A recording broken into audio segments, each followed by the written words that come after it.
దోసకాయ రోటీ.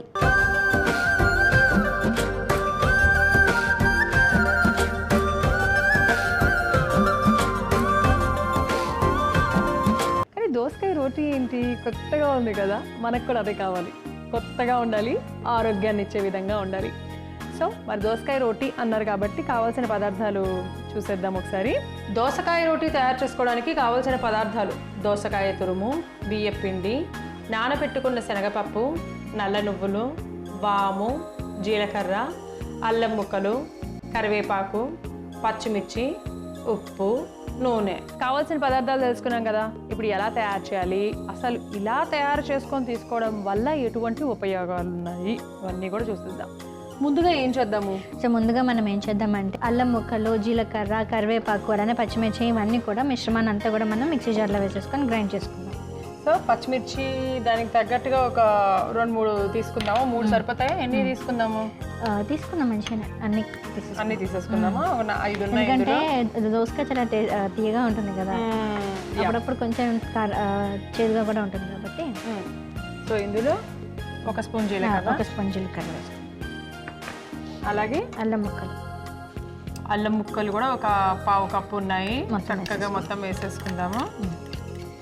లైట్గా వామ్ కూడా వేసుకుందామా, కొంచెం జస్ట్ ఒక బుజ్జి ముక్క డైరెక్ట్గా మళ్ళీ అందులో కూడా వేసుకుందాము. ఒక 1/2 స్పూన్ వాము, అలాగే కొంచెం కరివేపాకు.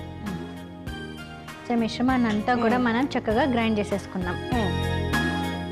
సో ఇప్పుడు మనం గ్రైండ్ చేసుకున్నటువంటి మిశ్రమం చూడండి, చాలా ఘాటుగా ఉంది. అసలు పచ్చిమిర్చి ఎక్కువైపోయింది అంటున్నాను. అలా విని వెంటనే మీరు అలా తెలుస్తుంటారో నాకు అలా వచ్చేసింది ఘాట్ స్మెల్. సో ఇవన్నీ మనం పక్కన పెట్టేసుకుందాం ముందుగా.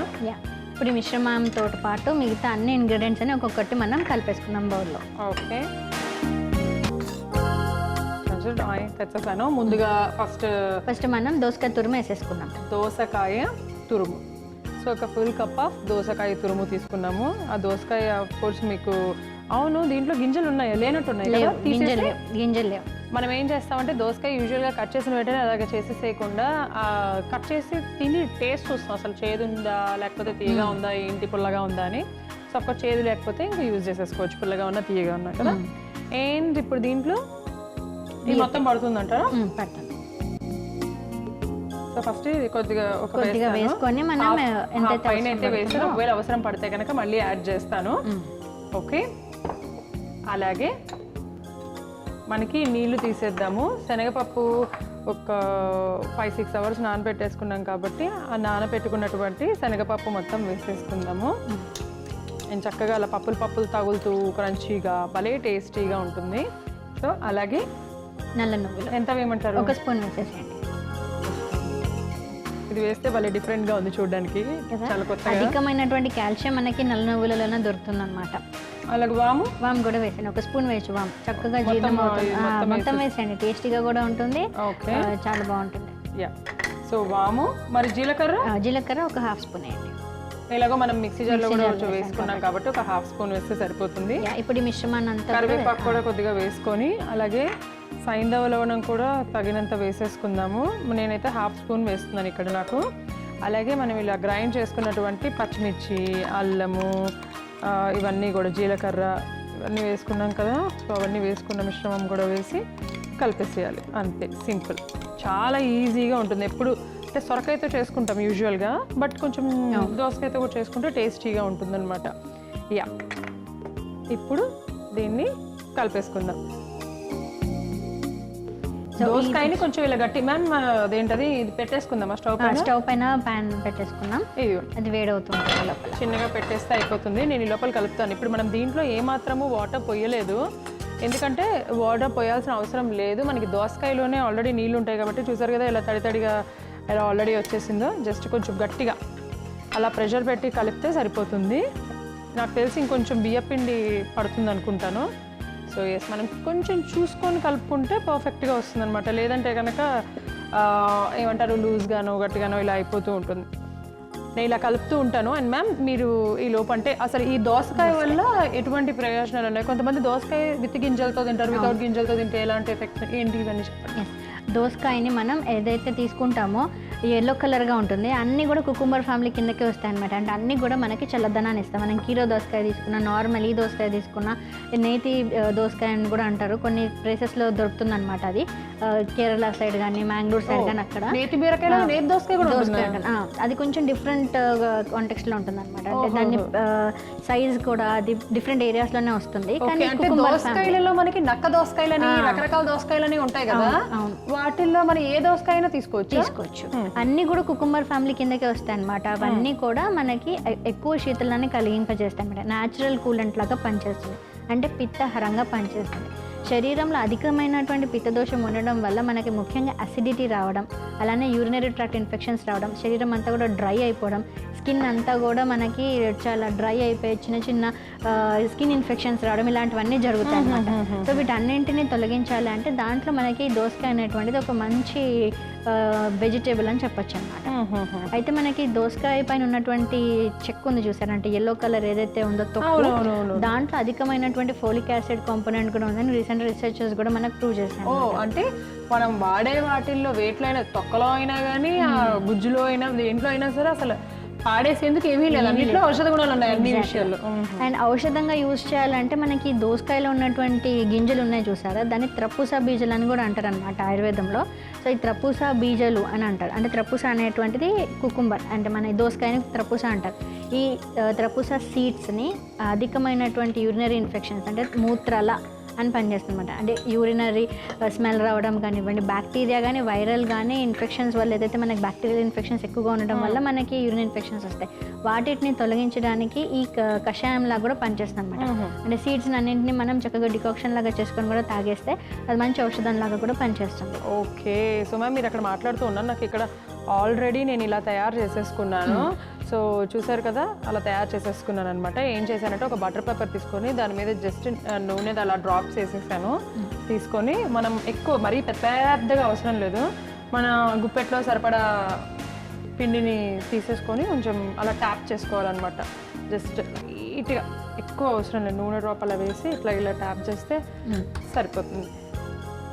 సో ఫస్ట్ ఇట్లా ట్యాప్ చేసేసుకున్నాను కాబట్టి ఫస్ట్ దీనిపైన కొంచెం ఇలా నూనెని వేసేసుకోవాలి. సో దట్ కింద కూడా మనకి అంటుకోదు, ఫస్ట్ టైం కాబట్టి అలా కొద్దిగా నూనె వేసుకోవాలి.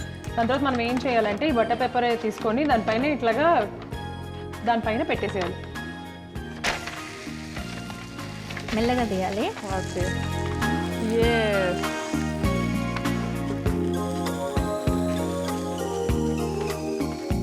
వావ్, చూసారా ఎంత బాగా వచ్చిందో. అదే నేను చేయడం కూడా ఫస్ట్ టైం, మేడం ఇట్లా చెప్తుంటే నేను చేశాను కానీ నాకు మళ్ళీ భయం వేసింది వస్తుందా అని. బట్ ఎనీవే వచ్చేసింది పర్ఫెక్ట్గా, ఈజీగా చేసేసుకోవచ్చు ఏదైనా కొంచెం జాగ్రత్తగా. ఇదేం చేద్దామంటే మనం కొద్దిగా నూనె వేసుకొని రెండు వైపులా కాల్చుకొని ఇంకొకటి కూడా తయారు చేసేసుకుందాం. సో ఇంకొకటి ఒత్తేసాను, అలాగే ఇది కూడా ఒక సైడ్ ఓకే తిప్పేద్దాం. అది సూపర్. సో చూసారా ఎంత బాగా వచ్చిందో. జస్ట్ మనం ఇంకొక సైడ్ లైట్గా ఎక్కువ వేసుకోవాల్సిన అవసరం లేదు, ఒక 2 డ్రాప్స్ అలా వేసుకుంటే సరిపోతుంది. అలాగే మనము మరీ హై కాదు మరీ లో కాదు, కొంచెం మీడియం ఫ్లేమ్లో పెట్టుకొని కాల్చుకోవాలన్నమాట రెండు సైడ్స్. అలాగే నేను ఇంకొకటి కూడా తయారు చేసేస్తాను కాబట్టి అది కూడా కాల్చేసుకుందాం. సో దోసకాయ ఎవరైనా తీసుకోవచ్చా? కొంతమంది దోసకాయ గింజలతో తీసుకుంటే గ్యాస్ వస్తుంది, గింజలు లేకుండా ఇట్లా కూడా ఉంటుంది, అట్లా ఏమైనా ఉంటుందంట అసలు? అలా ఏం లేదనమాట. ఇందాక చెప్పాను చూసారా, దోసకాయ గింజలను చక్కగా మనం కషాయంలాగా వాడుకుంటే కూడా మనకు అధికమైనటువంటి గ్యాస్ట్రిక్ ట్రబుల్ కూడా తగ్గుతుంది. ఎందుకంటే అది శాస్త్రంలోనే చెప్పారు, అది పిత్తహారంగా పనిచేస్తుంది.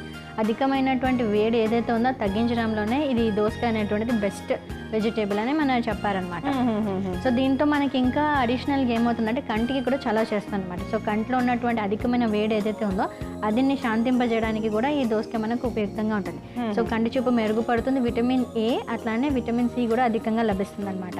సో అందుకని మనకి ఇది ఎక్కువ వేడిగా ఉన్నటువంటి వాళ్ళకి అండ్ రికరెంట్ యూరినరీ ఇన్ఫెక్షన్స్ కానివ్వండి, రికరెంట్ స్కిన్ ఇన్ఫెక్షన్స్ వచ్చే వాళ్ళకి కూడా ఇది ఎంతో ఉపయుక్తంగా ఉంటుంది.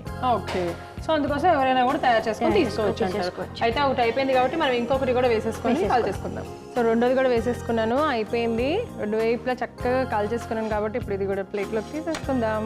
కాల్చడం. సో రెండు అయిపోయినాయి. వావ్, సో చూసారు కదా ఎంత చక్కగా ఉన్నాయో, చాలా క్రిస్పీగా ఉన్నాయి. ఇన్ని ఉపయోగాలు ఉన్నటువంటిది దోసకాయ రొట్టి రెడీగా ఉంది. సో టేస్ట్ చేసేసాను. ష్యూర్. సో దోసకాయ రోటీ అయితే రెడీ అయిపోయింది. రకరకాల రోటీలు ఇప్పటివరకు మనం తినుంటాము, దాంట్లో నంచుకోవడానికి రకరకాలు తయారు చేసుకొని వేడిగా ఉందబ్బా, అందుకని కొంచెం టేస్ట్ చేస్తాను.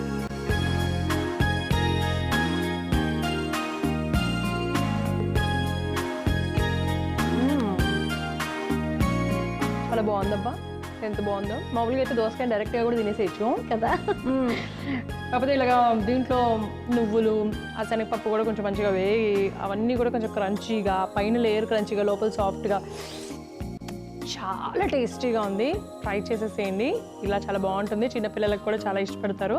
సో మరి ఇంత ఆరోగ్యాన్ని, రుచిని మనందరికీ అందించే దోసకాయ రోటీ తయారు చేసుకోవడానికి కావాల్సిన పదార్థాలు, తయారు చేసే విధానం మరొకసారి మీకోసం. దోసకాయ రోటీ తయారు చేసుకోవడానికి కావాల్సిన పదార్థాలు: దోసకాయ తురుము, బియ్యపిండి, నానబెట్టుకున్న శనగపప్పు, నల్ల నువ్వులు, వాము, జీలకర్ర, అల్లం ముక్కలు, కరివేపాకు, పచ్చిమిర్చి, ఉప్పు, నూనె. దోసకాయ రోటీ తయారు చేసుకునే విధానం: ముందుగా ఒక మిక్సీ జార్ తీసుకొని అందులో పచ్చిమిర్చి, అర చెంచా జీలకర్ర, అరకప్పు అల్లం ముక్కలు, కొద్దిగా వాము, కొంచెం కరివేపాకు వేసి మెత్తగా గ్రైండ్ చేసుకుని పక్కన పెట్టుకోవాలి. ఇప్పుడు ఒక మిక్సింగ్ బౌల్ తీసుకొని అందులో దోసకాయ తురుము, సరిపడా బియ్యపిండి, అరకప్పు నానబెట్టుకున్న శనగపప్పు, ఒక చెంచా నల్ల నువ్వులు, ఒక చెంచా వాము, అర చెంచా జీలకర్ర, కొద్దిగా కరివేపాకు, రుచికి సరిపడా సాయింధవ లవణం, అలాగే ముందుగా గ్రైండ్ చేసుకున్న పచ్చిమిర్చి మిశ్రమం కూడా వేసి బాగా ముద్దలా కలుపుకోవాలి. తరువాత స్టవ్ వెలిగించి పాన్ పెట్టుకొని నూనె వేసి వేడి చేసుకోవాలి. పాన్ వేడయ్యేలోపు కలిపి పెట్టుకున్న మిశ్రమాన్ని రోటీల్లా ఒత్తుకొని వేడైన పాన్ మీద వేసి రెండు వైపులా తిప్పుకుంటూ చక్కగా కాల్చుకోవాలి. ఇలా కావాల్సినన్ని చేసుకొని సర్వింగ్ ప్లేట్లోకి తీసుకుంటే అధిక వేడిని, అలాగే కిడ్నీల మీద ఉండే అధిక ప్రభావాన్ని తగ్గించే దోసకాయ రోటీ రెడీ.